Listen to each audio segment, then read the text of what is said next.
Hi guys, Donna here from Blind and Knitting, just celebrating Blind Awareness Month of October again. Today I thought I'd have a little chat about audiobooks. I always loved a book. There's something about books, the smell and the tactile and the touching and turning the pages.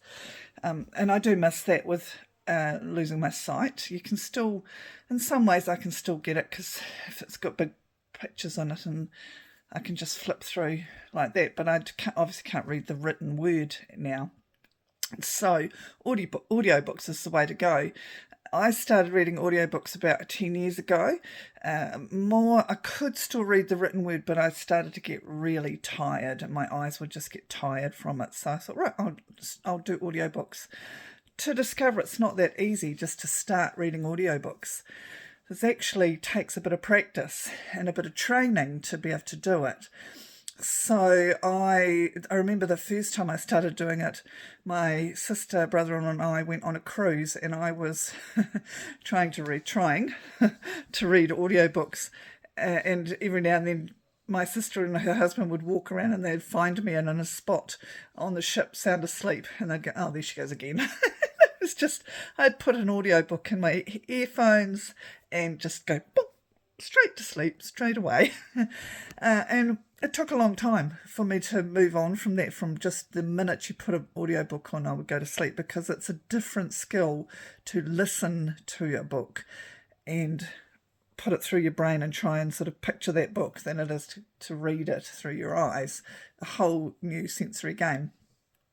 And so if you are at the stage where you're just struggling to read and needing to get into audiobooks, don't be hard on yourself. Just start really slowly, just do a little page at a time and have a break, and then just build up slowly. Now I can do hours in reading a book anywhere, anyhow. If I'm really tired, it'll put me to sleep immediately, but I think that's the same with reading a paperback book. Sometimes I'll lay on my bed on a Sunday afternoon and think, I'll just read a chapter of my book, and 5 chapters later I'm going to have to rewind my book right back to where I started.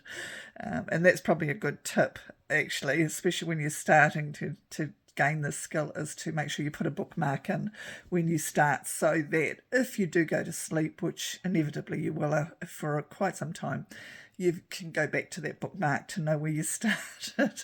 So I think the early day books for me had lots and lots and lots of bookmarks in them. But it is a skill, and be kind on yourself. But once you get used to it, and there's some fantastic narrators out there. For example,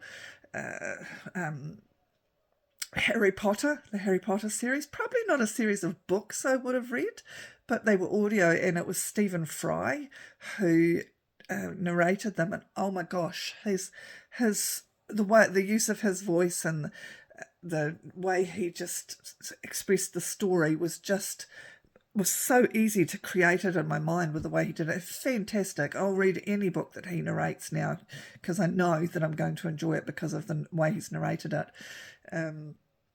I have picked up a couple of books and the narrators have had this sort of monotone voice where they've just gone and on and on, and they've talked like this and they haven't really changed their voice all the way through, and it's just been really boring, and I've just gone, nah, that's not for me, gone. Or they've just had a really squeaky voice or something that's just annoyed me. I mean, that's just a reality. I suppose, as time goes on, we'll probably be able to change the voice. In fact, there's probably some apps you can change the voice on. I just haven't found it. But yeah, you do have to kind of get used to who's narrating it and the tone of their voice.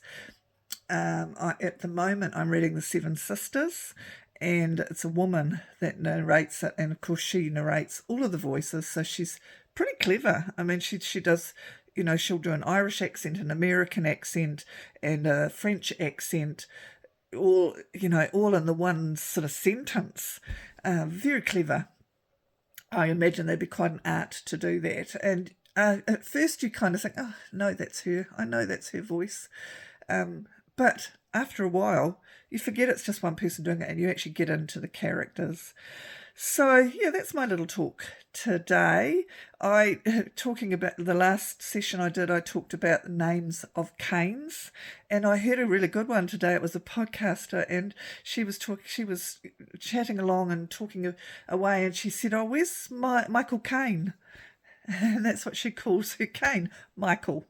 So where's Michael? Michael Caine. I thought it was quite a clever one. Anyway, have a great day. We'll chat to you next time. Bye for now.